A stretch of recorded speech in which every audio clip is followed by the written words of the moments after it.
16% suara Pak Ganjar. Jangan sampai beliau bad mood. Selamat datang di podcast Jar, siap menemani waktu luangmu. Halo semuanya, welcome to podcast Jar, podcast sejarah bersama saya Atifa Mutia. Di podcast kali ini saya akan membahas suatu topik yang menurut saya cukup unik dan menarik untuk kita diskusikan. Nah, topik ini tuh mengenai salah satu ancaman disintegrasi bangsa Indonesia yang terjadi pasca proklamasi kemerdekaan yang terjadi di salah satu daerah, yaitu Makassar. Mungkin teman-teman pernah mendengar pemberontakan Andi Aziz di Makassar? Jadi akan saya bahas lebih lanjut dalam podcast kali ini. Tapi tenang, saya tidak sendiri di sini. Ya, walaupun hati masih kesepian. Tapi tidak dengan podcast ini, karena saya ada kedatangan dua teman saya yang akan menjadi narasumber topik kita pada hari ini. Berhubung kedua teman saya ini tanah kelahirannya sama dengan lokasi kejadian topik kita kali ini.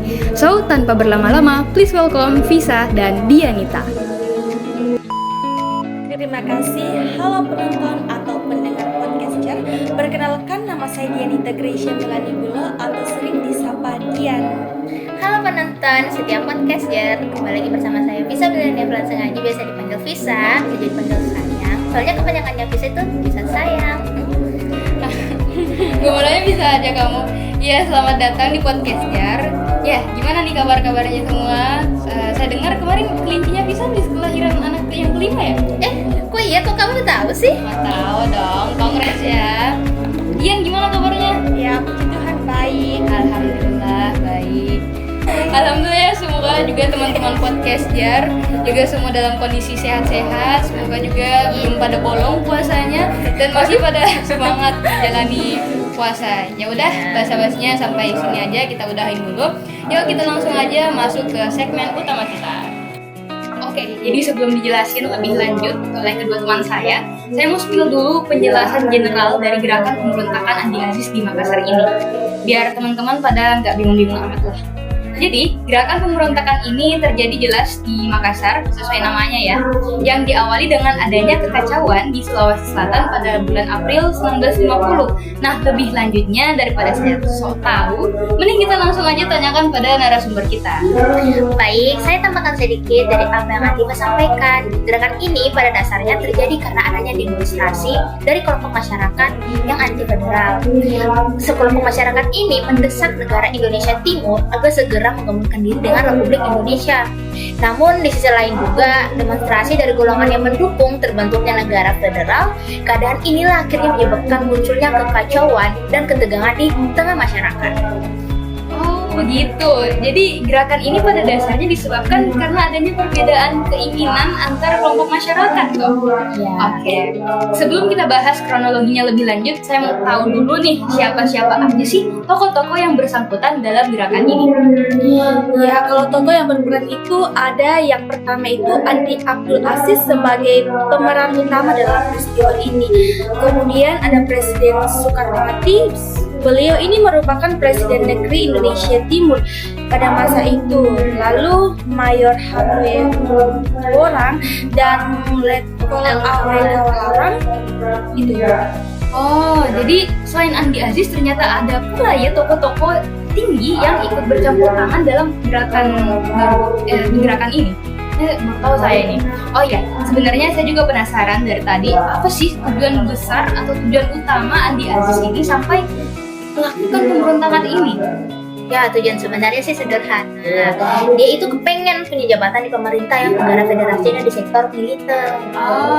Jadi jabatan rupanya yang menjadi motif besar peristiwa ini.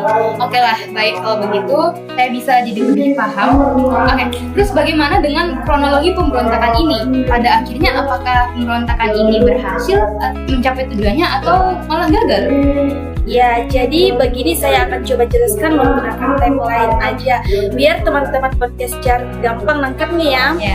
Jadi, pada 5 April 1950, Andi Aziz beserta pasukannya menyerbu markas APRIS atau sekarang kita sebut TNI yang ada di Makassar. Kemudian 7 April 1950, Pemerintah mengirim 1.200 pasukan ekspedisi yang dipimpin oleh Letkol Kaliwarang sebagai tanggapan terhadap penyerangan yang dilakukan anti-ISIS. Kemudian, 8 April 1950, pemerintah mengultimatum anti-ISIS agar segera melakukan ke Jakarta. Dan akhirnya puncak dari peristiwa ini terjadi pada tanggal 15 April 1950, yaitu dengan anti-ISIS menyerahkan diri kepada pemerintah pusat yang kemudian diadili dan divonis 14 hukuman penjara. Jadi jelas pada akhirnya pemberontakan ini berakhir kekalahan pada pihak anti-ISIS. Wah, rupanya sad ending ya guys ya. Walaupun sudah berontak sana sini, perjuangan anti-ISIS belum bisa menjadi jabat. Itu berakhir nih. Oke, terakhir nih saya mau tanya ke Visa deh. Menurut kamu apa sih dampak yang ditimbulkan dari pergerakan pemberontakan ini? Apakah setelah pemberontakan ini ada hal signifikan yang terjadi? Dikarenakan peristiwa ini kan termasuk dalam salah satu ancaman disintegritasi bangsa. Tepatnya pada kerugian berupa hilangnya nyawa dan korban luka berjatuhan baik di tentara APRIS maupun pasukan anti-ISIS. Pemberontakan pasukan KNIL di bawah pimpinan anti-ISIS menyebabkan beberapa tentara Indonesia dari APRIS terluka parah dan bisa aja kehilangan nyawa. Sementara sebagian perwira lainnya ditangkap sebagai tawanan. Salah satunya adalah Letnan Kolonel Aceh Mokeginta. Selain jatuhnya korban jiwa, pemberontakan anti-ISIS juga menyebabkan ketidakstabilan kondisi politik di negara Indonesia Timur, yaitu NTT. Oh, mungkin maksud kamu NIT Iya, NIT ya, bukan negara Indonesia Timur. Oke, jadi ujung dari pemberontakan ini adalah kekalahan pada pihak anti-ISIS yang juga peristiwa ini meninggalkan jejak darah ya, di mana banyak korban jiwa yang berjatuhan, mau itu dari pihak anti-ISIS maupun dari pihak APRIS.